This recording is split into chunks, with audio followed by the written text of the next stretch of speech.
काबे से, बुतकदे से, कभी बज्म याद से, आवाज दे रहा हूं तुम्हें हर मुकाम से। न आशना है आज वही मेरे नाम से, दुनिया पुकारती थी जिन्हें मेरे नाम से। उफ, ये शबे फिराक के मारों की बेखुदी, खुद ही बुझा दिया है चरागों को शाम से।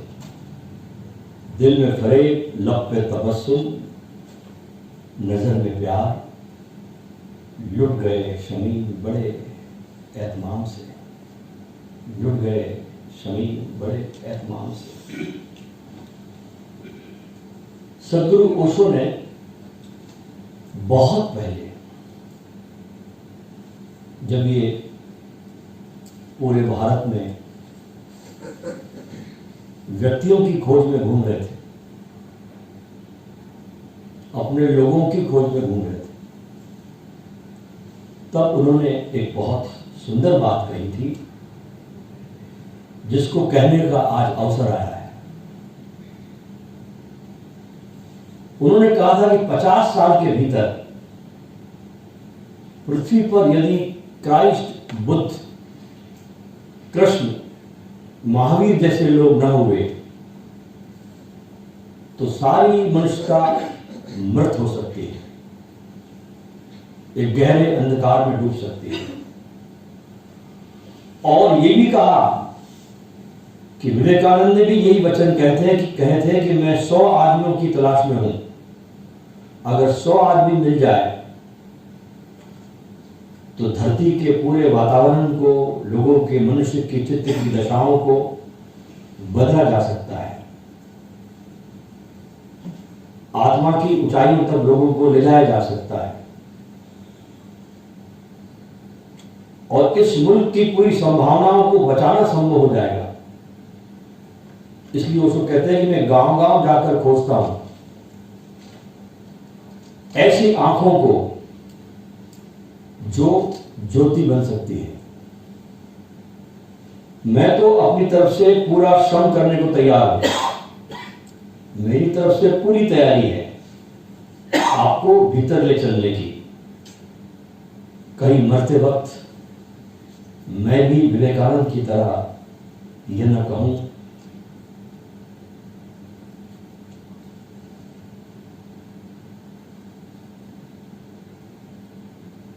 कि 100 आदमी खोजता था,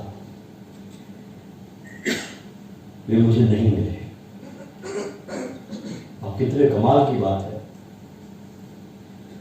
देश में लाखों करोड़ों लोग हैं, वे दिखते जरूर लेकिन मिलते नहीं। वे दिखते हैं लेकिन दिखने में मिलने में बहुत फर्क है। तो कहते इसलिए पुकारता हूं कि तुम्हारी तैयारी है तो आ जाओ। ये उन्होंने 66-67 के आसपास की बात बोली, जो मैंने आपसे कही कि 100 आदमी की तलाश है मुझे, और गांव-गांव जाता हूं, हर आंख में देखता हूं, मेरी तैयारी पूरी है। कहीं मैं भी ना ये कहते चला जाऊं कि मैं 100 आदमी को खोजता था और मुझे भी नहीं मिले। तो कौन सी वो महत्वपूर्ण बातें हैं उस तैयारी की, इस पर भी उन्होंने चर्चा की। उन 100 आदमियों की तैयारी कैसी होनी चाहिए, क्या शर्तें उसकी। आओ इस पर थोड़ा हम सब मिलकर गहराई से उनकी उस समय की बातों को चिंतन करें। 3 बातें उन्होंने कही उसमें। पहली बात तो ये कही थी कि हजारों साल के चिंतन ने हमको एक अंधविश्वासी बना के रख दिया है। हमको खोजी नहीं बनाया, हमको एक अंधविश्वास पकड़ा दिया। तो हम विश्वास कर लेते हैं, खोजते नहीं। और इस जगत में जो भी सुंदर है, सत्यम है, शिवम है, वो बिना खोजे कभी नहीं मिलता। और कम से कम खुद का होना, स्वयं का होना, स्वयं की सत्ता का परिचय हो जाना बिना खोजे नहीं मिलता। तो कहते हैं कि एक तो जिज्ञासा से भरा हुआ चित्त चाहिए, ये पहली तैयारी है। विश्वास से भरा हुआ नहीं, विश्वास कर लेना बहुत दो कौड़ी की बात है। एक खोजी चित्त, एक जिज्ञासा से भरा हुआ चित्त, वो चित्त चाहिए। जिज्ञासा ऐसी चाहिए जो सिर्फ उत्तर की तलाश में ना हो। हम सब उत्तरों की तलाश में, कि कोई उत्तर दे दे, उस पर हम भरोसा कर ले और चादर ओढ़ के सो जाए। उत्तरों की तलाश में ना हो, जो अनुभव की तलाश में हो। बहुत फर्क है दोनों। उत्तर किताबों में मिल जाते हैं, शास्त्रों में मिल जाते हैं, उत्तर कोई दूसरा दे देगा, लेकिन आपका अनुभव कोई दूसरा नहीं दे सकता।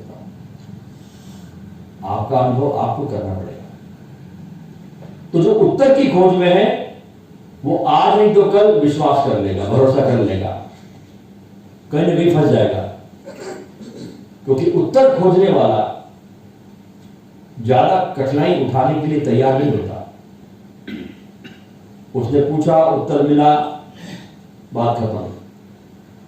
कोई मिल जाए जिस पर विश्वास कर लूं, बस मुझे उत्तर मिल जाए, मैं तृप्त हो जाऊं।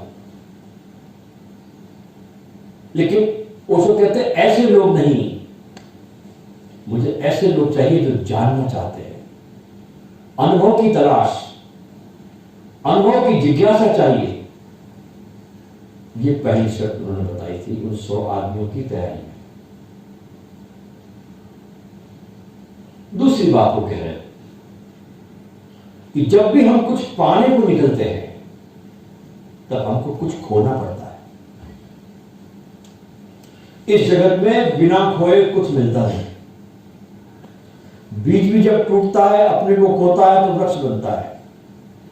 नदी जब अपने को खो देती है, तो सागर हो जाती है। और मनुष्य अपने को खो देता है, तो परमात्मा हो जाता है। कुछ लोग होते हैं जो सोचते हैं धन बहुत होगा तो खरीद लेंगे ध्यान को, परमात्मा को, सबको। कुछ लोग ये भी होते हैं कि धन का त्याग कर देंगे तो परमात्मा मिल जाएगा। दोनों गलती में है, वो कहते हैं। धन वाला भी गलती में है, धन का त्याग करने वाला भी गलती में है। लेकिन दोनों की थिंकिंग एक ही है कि धन से कुछ काम हो जाएगा। असल में हमारे पास क्या है, उसे खोने से सत्य नहीं मिलता, उसको कहते हैं। जब तक कि हम अपने को ही खोने को तैयार ना हो। असली चीज है। धन तो कोई भी खो सकता है, लात मार के निकल सकता है जंगल में, धन को बहुत लोग निकले। लेकिन जो अपने को खोने को तैयार है, वो असली बात है। हम जो भी है उसको खोने की हिम्मत चाहिए, उसको कहते हैं। तो दूसरी शर्त वो कह रहे हैं 100 आदमियों के लिए कि क्या हम अपने को खोने को तैयार है, अपने को देने को तैयार है। आपकी तैयारी पूरी होनी चाहिए कि आप अपने को खो सके। और जो अपने को नहीं खो सकता, जो अपने को अर्पण नहीं कर सकता, जो अपना स्वयं का चढ़ावा नहीं चढ़ा सकता, वो इस महायात्रा पर निकल ही नहीं सकता। जैसे मैंने सवेरे आपसे कहा कि जब मैंने दीक्षा ली 15 अक्टूबर 1972 माउंट आबू, तो मुझे जब उन्होंने कहा कि तुम वो काम छोड़ दो जो तुम करते हो और तुम यहां से सीधा बंबई जाओ, ईश्वर भाई से मिलो, मेरी किताबें कैसेट दो, पूरे भारत में संदेश को पहुंचाओ। मैंने उस समय सोचा नहीं कि मैं कल से करूंगा या सोचूंगा इस पर। उसी समय घटना घटी, मैं निकल पड़ा। तो जो अपने को नहीं खो सकता, वो उस यात्रा पर नहीं निकल सकता। एक आदमी कहता है कि मैं घर छोड़ दूंगा, एक आदमी कहता है कि मां को छोड़ दूंगा, बाप को छोड़ दूंगा, पत्नी को छोड़ दूंगा, सब छोड़ दूंगा, धन छोड़ दूंगा। लेकिन कोई आदमी ये नहीं कहता कि मैं अपने को छोड़ दूंगा। कोई नहीं कहता। कोई आदमी ये नहीं कहता कि मैं अपने को छोड़ दूंगा, और जब तक कोई ये नहीं कहता कि मैं अपने को छोड़ दूंगा, तब तक सत्य के जगत में कोई गति नहीं है। सत्य तुमको मांगता है, तुम्हारे धन को नहीं, तुम्हारे पदों को नहीं, तुम्हारी महत्वाकांक्षाओं को नहीं। सत्य के सामने तुम्हारी बलि विधि चढ़ती है, क्योंकि सबको छोड़ने वाले तुम होते कौन हो? क्या पत्नी आपकी है जिसको आप छोड़ रहे हो? कोई पति नहीं कह सकता कि पत्नी मेरी है। 24 घंटे में 24 बार पति को पता चल जाता है कि पत्नी मेरी नहीं। जो मेरा नहीं है उसको हम छोड़ने का दावा करते हैं।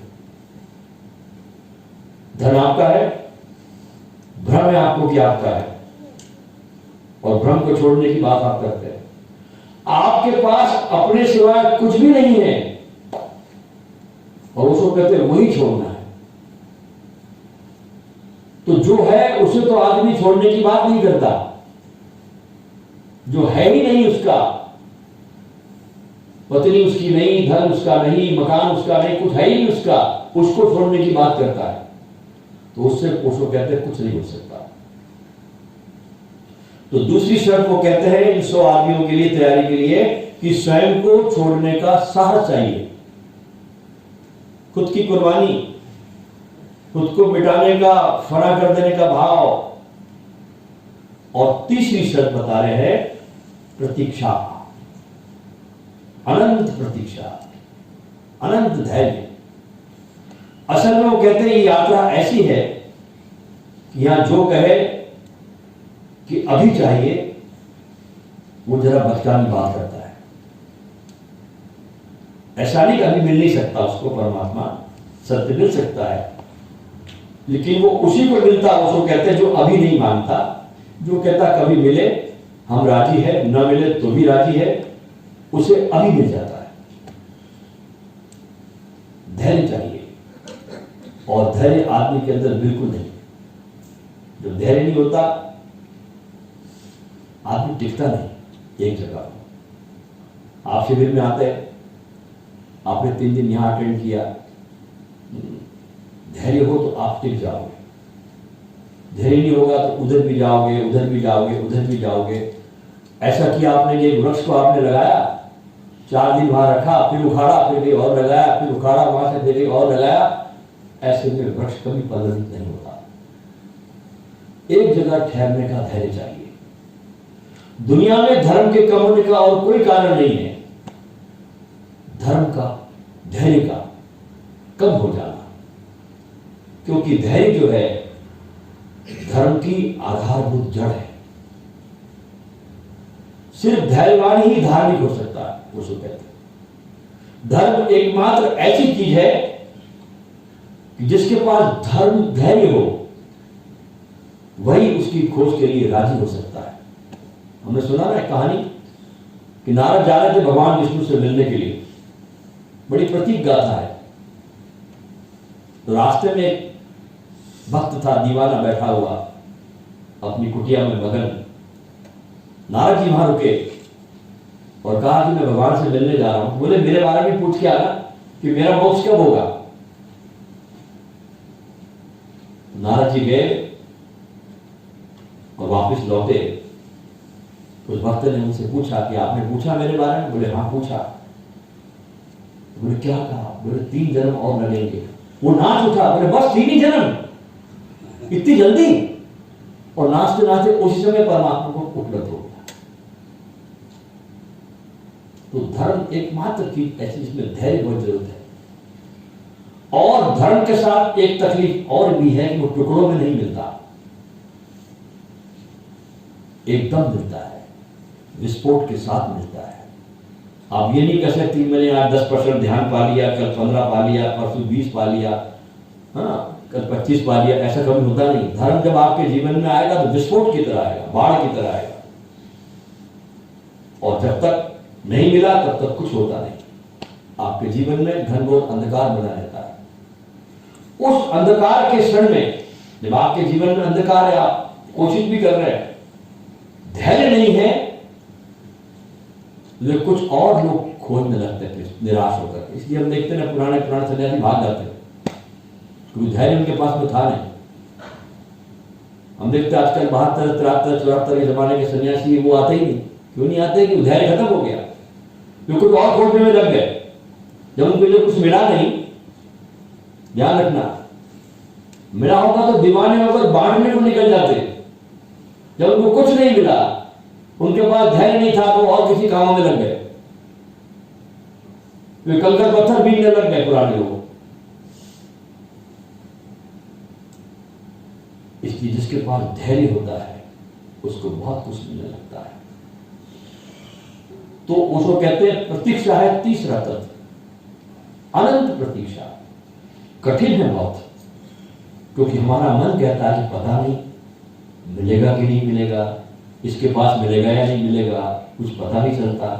हम यहां फालतू तो नहीं बैठे हैं, पता नहीं बहुत देर हो गई, अब उठ जाए, पता नहीं इतनी देर में तो हम पता नहीं कितना पैसा कमा लेते, इतनी देर में पता नहीं क्या क्या कर लेते, यहां तो कुछ मिला नहीं, चूक गए। ऐसा जो अधैर्य से भरा हुआ चित्त है, यह स्थिर नहीं हो पाता। बात को समझने की कोशिश करो। ऐसा जो अधैर्य से भरा चित्त है वो स्थिर नहीं हो पाता।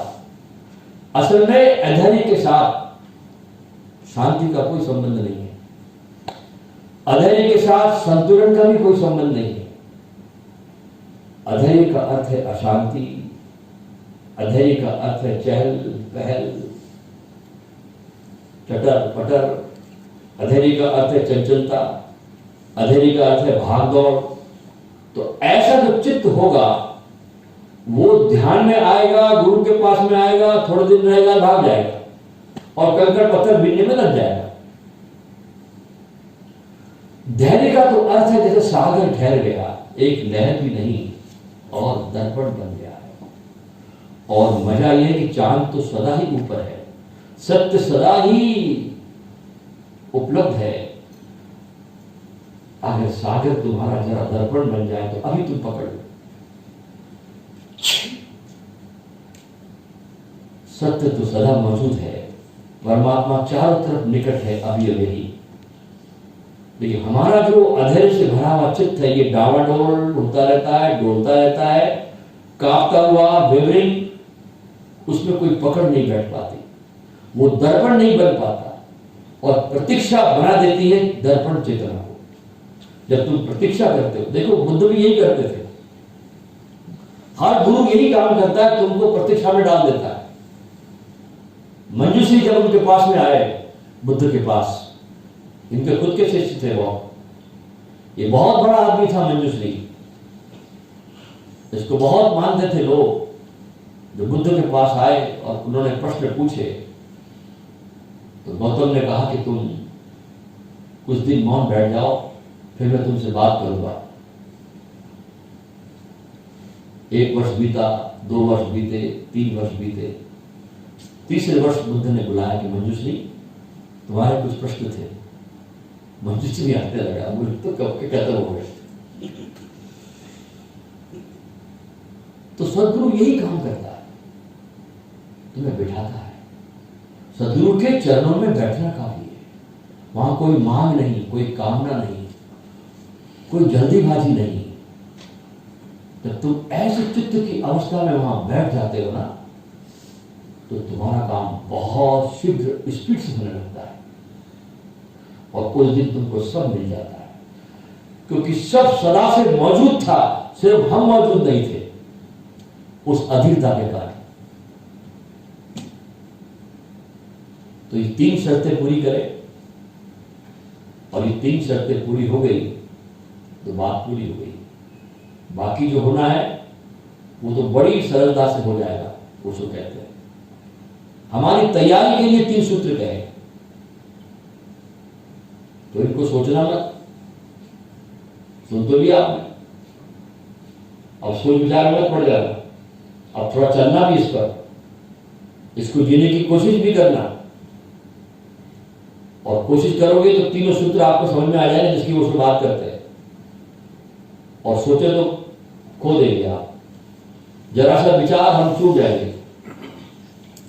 इन 3 सूत्रों को समझ लो कि हमारे भीतर कहीं उत्तर की तलाश तो नहीं है।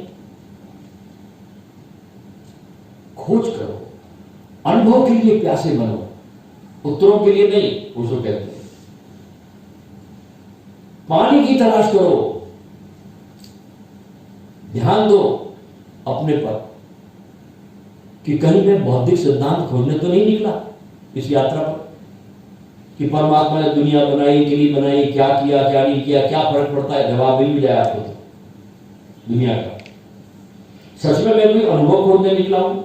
इसको साफ कर लो अपने भीतर। और ध्यान रहे, जिसको यह भी पता चल जाए कि मैं सिर्फ उत्तर की खोज में निकला हूं, उसको फौरन पता चल जाएगा कि मैं यार बेकार की खोज में निकल गया।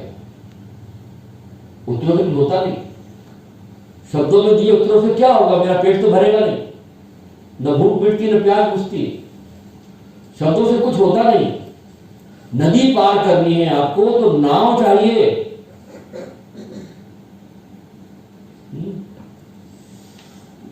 नदी पार करने के लिए शब्दकोश की नाव काम नहीं करेगी कि आप शब्दकोश निकाल रहे नाव का।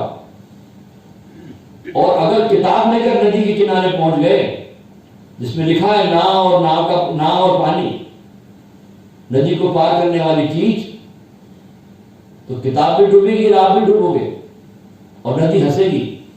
यह कैसा पागल आदमी है। अगर किताब की नाव से पार करना था तो किताब की नदी में ही कर लेना था कि लिखा था नदी में। यहां क्यों आया? असली नदी में किताब की नाव लेकर नहीं जाना। तो किताब में भरोसा मत करना, अपने अनुभव की तलाश करना। अगर आपको उत्तर की खोज है तो किताबें पढ़ लो, काफी है। वो आपके लिए किताबें काम की है। तो जिंदगी में आपको और कुछ करने की जरूरत नहीं, उत्तर मिल जाएंगे। लेकिन आज नहीं तो कल आपको किताबों से ऊब पैदा हो जाएगी।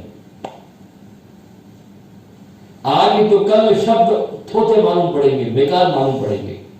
सब सिद्धांत कचरा मालूम पड़ने लगेंगे। सब शास्त्र फेंक देने से लगेंगे आपको। फेंक दो इनको, कंधे से नीचे उतारो, बहुत भार हो गया किताबों का। और अनुभव की खोज शुरू करो। लेकिन ईमानदारी से अपने भीतर साफ कर लेना जरूरी है कि मैं क्या खोज रहा हूं। ये कोई कुतूहल है, जिज्ञासा है, यह मुमुक्षा है। दूसरी बात कि मैं क्या देने को तैयार हूं, यह अपने भीतर निर्णय करने की बात है। अगर आज आपके सामने परमात्मा आ जाए, चलो कल्पना करते हैं, आज आपके सामने परमात्मा आ जाए और मुझसे मांगे कि तू क्या दे सकता है मेरे बदले में, मैं तुझे खुद को देने को तैयार हूं। भगवान आपसे कह रहे, मैं तुझको अपने को देने को तैयार हूं। भगवान आ गए आपके सामने, तू मुझे क्या दे सकता है? मैं तेरे पास आने को तैयार हूं, तू मुझे क्या देने को तैयार है? आप अपने जेब में से खीसे से रुपए निकाल कर गिनना शुरू करेंगे। अधिक लोग गिनेंगे, सोचेंगे 5 का दे दूं, 10 का दे दूं, 100 का दे दूं, 1000 का दे दूं, 2000 का तो बंद हो गया। या आप क्या देना चाहेंगे? क्या ऐसे क्षण में जब परमात्मा आपके सामने खड़ा हो गया, अपने को दे सकेंगे और परमात्मा को कह सकेंगे कि मेरे पास मेरे सिवाय और कुछ भी नहीं है?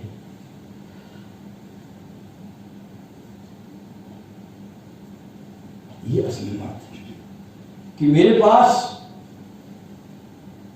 मेरे सिवाय तो कुछ है ही नहीं, मेरा कुछ है ही नहीं। अगर ये आपको साफ हो जाए तो दूसरा सूत्र आपकी जिंदगी को बदलने वाला हो जाएगा कि मैं अपने को देने को तैयार हूं। वक्त आ जाए तो मैं अपने को चढ़ा दूंगा, दे दूंगा, इसमें जरा भी चूकूंगा नहीं। ये नहीं कहूंगा उस समय भगवान को कि थोड़ी देर ठहरो, मैं घर में पूछ के आऊं पति को कि जाऊं कि नहीं जाऊं, जरा सलाह ले लूं, मैं जरा मित्रों से बात कर लूं कि अभी कैसे दे सकता हूं अपने को, अभी तो बहुत काम है, 4 दिन रुक जाओ, लड़के की शादी है, लड़की की शादी है, लड़की को एडमिशन कराना, बाप बीमार, मां बीमार, दुनिया भर के जाल है। ऐसे लोगों का कुछ नहीं होता। इसलिए उसको कहते हैं धर्म से बड़ा कोई जुआ नहीं है। बाकी सब चूहे छोटे हैं। इसलिए धार्मिक व्यक्ति जो होता है ना, बड़ा गैम्बलर होता है। लोग तो धन के दांव लगाते हैं, ये खुद को दांव पे लगा देता है।